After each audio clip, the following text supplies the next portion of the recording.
Alors l'acide benzoïque est aussi un acide faible de formule brute C7H6O2. En fait, c'est un cycle.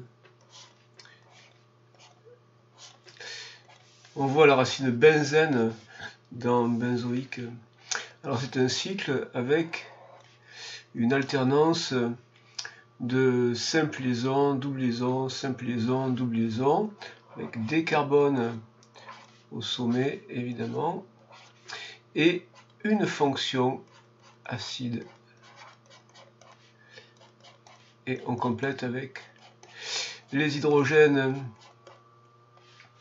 C'est un cycle extrêmement commun en chimie organique. Exprimer les concentrations effectives d'acide benzoïque, eh bien, pour avoir la concentration effective, il faut que on établisse le tableau d'avancement de la réaction avec l'eau. Et donc, l'acide benzoïque est un acide, il libère un proton H+, c'est celui-là, évidemment, on reconnaît le groupe carboxyle, et c'est H2O qui récupère H+, pour donner H3O+. À l'état initial, on a donc une quantité de matière C fois V, ici le solvant majoritaire, ici 0, et à l'équilibre, à l'état final, eh bien, on va avoir ce qui est la réponse, ou ce qui va donner la réponse à la première question, les concentrations effectives en solution dans l'eau, après réaction dans l'eau et après établissement de l'équilibre. Là, on aura donc CV moins XF, ici XF et ici XF. Donc les quantités de matière de A- l'ion benzoate et de H3O+, sont identiques et coïncident avec XF, l'avancement final. Comment obtient-on ces concentrations? Eh bien, la concentration de A-, la base conjuguée, l'ion benzoate, à l'état final, ce sera la quantité de matière à l'état final divisé par le volume. Ça coïncide aussi avec la quantité de matière de dion oxonium qu'on ne demande pas. Comment on peut l'exprimer ça en fonction du taux d'avancement final? Eh bien, le taux d'avancement final, c'est donc XF sur X max. X max étant l'avancement qu'on atteint si la réaction est totale, donc si ceci égale 0. L'avancement final, il est obtenu en posant CV moins X max égale 0. Et donc X max égale CV. Et donc, si on doit exprimer XF en fonction de taux, si on doit utiliser taux, on va avoir donc XF égale taux fois XM. Et donc XM, c'est C fois V. Et donc XF, c'est taux fois C fois V. Et donc, si on utilise cette expression de XF dans la concentration de A- à l'état final, alors on a pour XF taux CV divisé par V, puisque c'est la concentration, et donc il reste taux C. Donc ça coïncidera aussi avec la concentration des ions oxonium à l'équilibre. Donc on demande la concentration des ions benzoate à l'état final, donc c'est taux C. Et pour AH, eh bien pour AH, on a quantité de matière CV moins XEF pour avoir la concentration, eh bien, on divise par le volume. Et donc, si on divise par le volume, ça donne, alors, ceci, ça donne C moins XF sur V. Donc, c'est CV sur V moins XF sur V. Donc, CV sur V, il reste C, et moins XF sur V. Et XF sur V, eh bien, ça coïncidait évidemment avec la concentration à l'état final des ions benzoate, donc on a déjà établi, et qui est égal à taux fois C. Ça fait donc C moins taux fois C, et ça fait donc C facteur de 1 moins taux.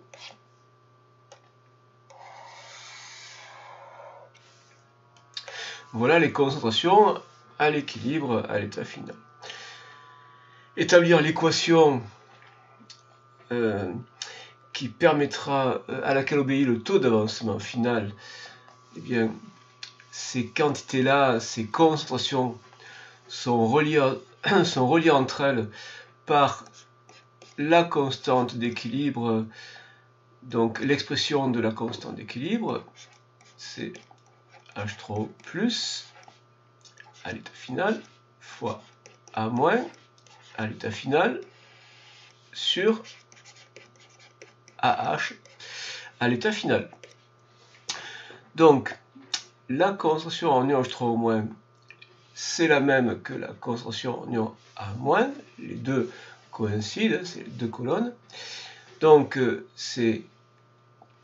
on a établi ça, c'est taux fois C, donc ça fait taux fois C au carré, taux fois C fois taux fois C, sur AH, et AH c'est C facteur de 1 moins taux. Et donc, si on divise par C, au numérateur il reste C, et taux carré, et au dénominateur 1 moins taux. Donc, on connaît Ka, la relation devient C taux carré, K égale C taux carré, sur 1 moins taux.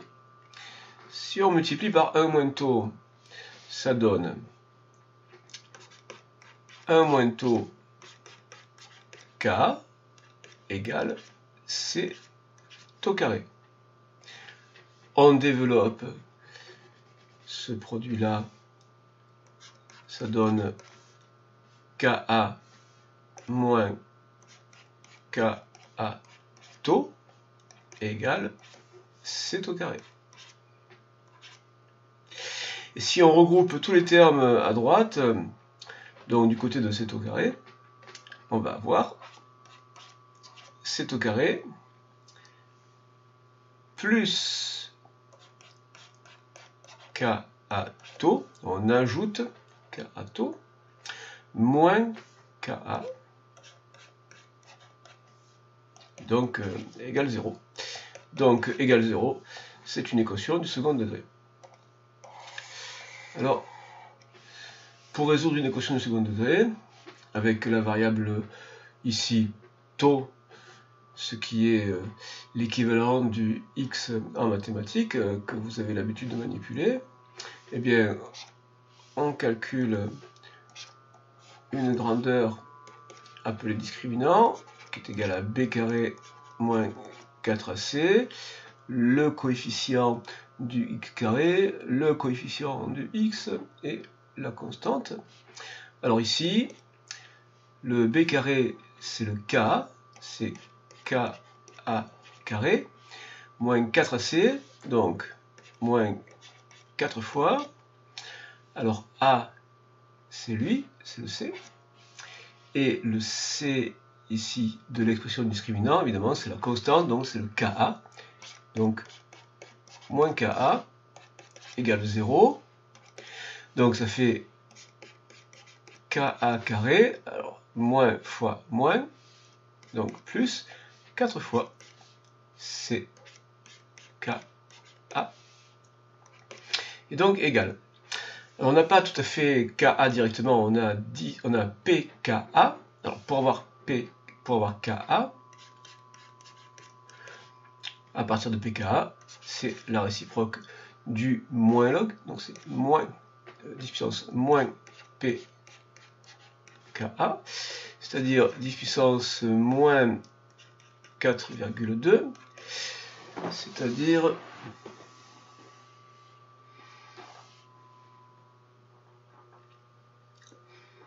6,31 10 moins 5.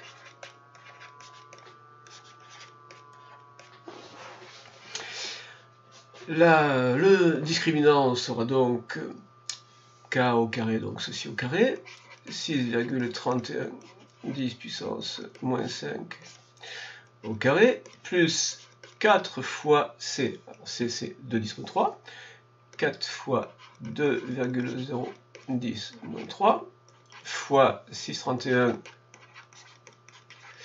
10 moins 5, et tout ça, cela donne quelque chose de positif, et c'est le critère qui permet de savoir s'il y a des solutions ou pas. Si c'est positif, il y a donc 2 solutions de racines.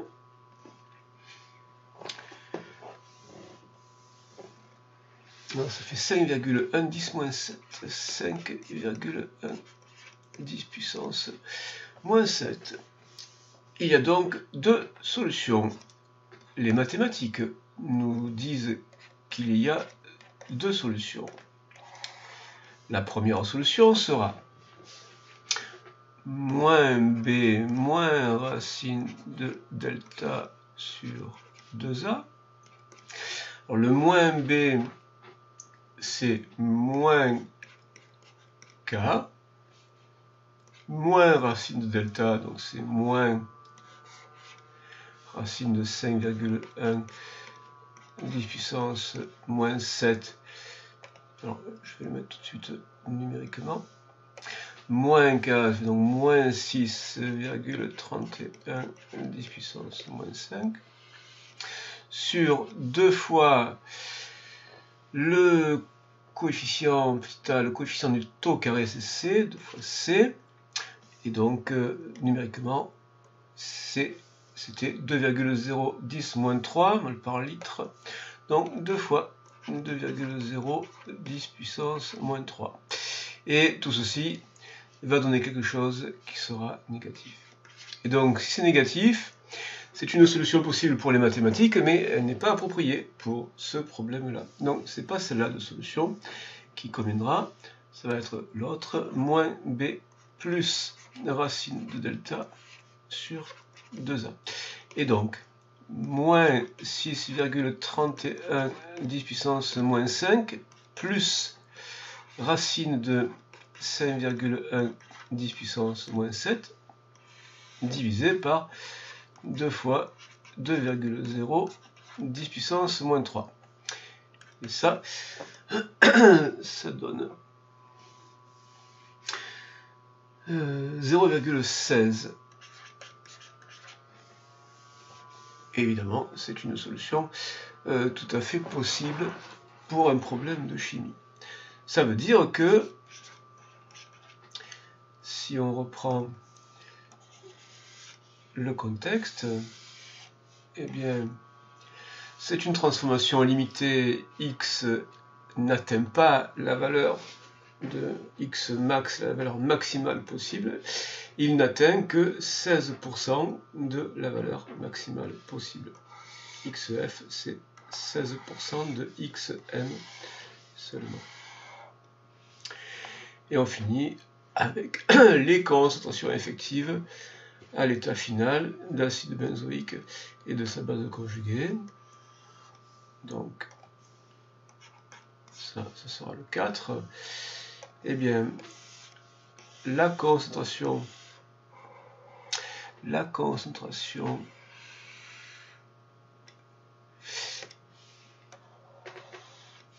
de AH à l'état final, c'était C facteur de 1 moins taux. C facteur de 1 moins taux. Donc, l'acide benzoïque, ce qui reste à l'état non dissocié d'acide, donc c'est facteur de 1 moins taux. Donc 2,010 puissance moins 3 multiplié par 1 moins 0,16, donc 84. Donc 84%, alors 2 fois 0, c'est 1,7 10 puissance moins 3, ça fait 1,7 10 puissance moins 3 mol par litre. Et pour A-, à l'état final, eh bien c'était